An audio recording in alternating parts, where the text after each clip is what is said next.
समझेंगे क्या होता है जब कोई भी पेशेंट किसी भी डॉक्टर के पास में एडवाइस के लिए जाता है,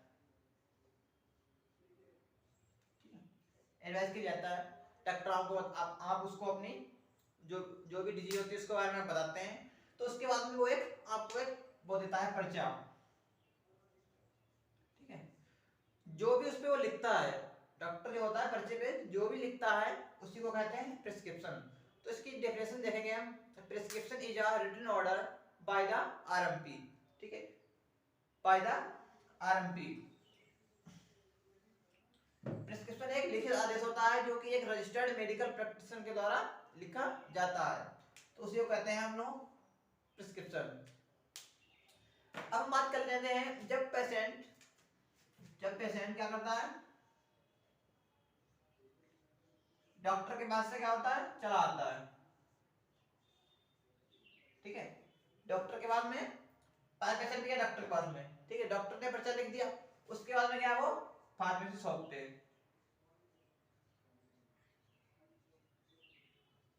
फार्मेसी, ठीक है। तो जब फार्मेसी कौन चलाता है, फार्मासिस्ट, डीआरएक्स, ठीक है। तो जो फार्मेसी चलाता है वहां पे कौन होता है, डीआरएक्स, फार्मासिस्ट।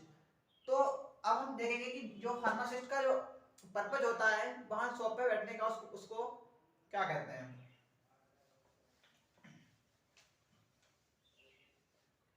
उसको हम कहते हैं हैंडलिंग ऑफ प्रिस्क्रिप्शन।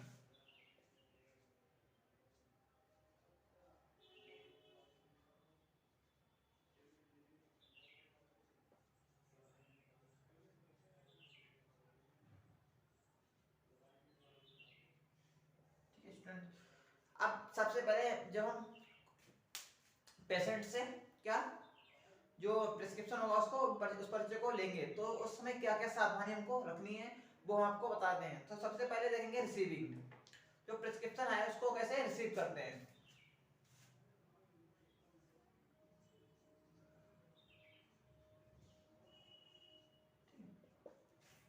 तो फार्मासिस्ट को सबसे पहले देख लेना है कि जो पेशेंट आपको पर्चा दे रहा है उस पर किसी भी नर्सिंग होम या फिर किसी भी हॉस्पिटल का नेम होना चाहिए, नेम ऑफ हॉस्पिटल या फिर नर्सिंग होम, ठीक है, नंबर एक। नंबर सेकेंड बात है,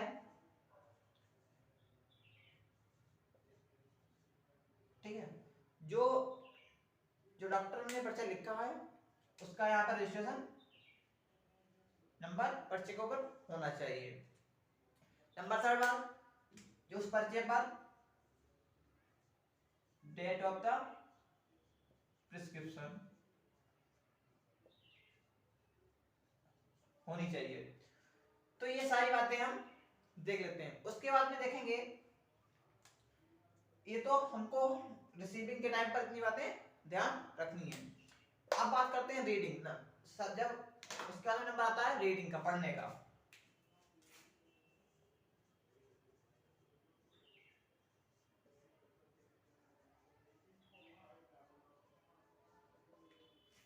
फर्स्टली रीडिंग एंड चेकिंग। जब फार्मासिस्ट उस प्रिस्क्रिप्शन को रीड करेगा तो उसका जो रवैया होना चाहिए वो चेंज नहीं होना चाहिए उस पर, जिससे कि जो पेशेंट पर कोई भी प्रभाव गलत इफेक्ट ना पड़े। तो सबसे पहले अपने रुख को बदलने नहीं देंगे। उसके बाद में देखेंगे कि डॉक्टर साहब ने जो भी आरएमपी है, ठीक है, उन्होंने क्या किया है, उन्होंने जो डोज लिखी है वो सही है या नहीं सही है। आपको कोई डाउट है तो आप तुरंत अपने सीनियर फार्मासिस्ट से या फिर आरएमपी से कांटेक्ट कीजिए। आपको कोई भी अनुमान लगाकर या कोई तुक्के से दवाई नहीं देनी है, ये बिल्कुल भी लीगल नहीं होता है। तो इसलिए ये बात हो गई रीडिंग की। अब बात करते हैं कंपाउंडिंग या फिर डिस्पेंसिंग।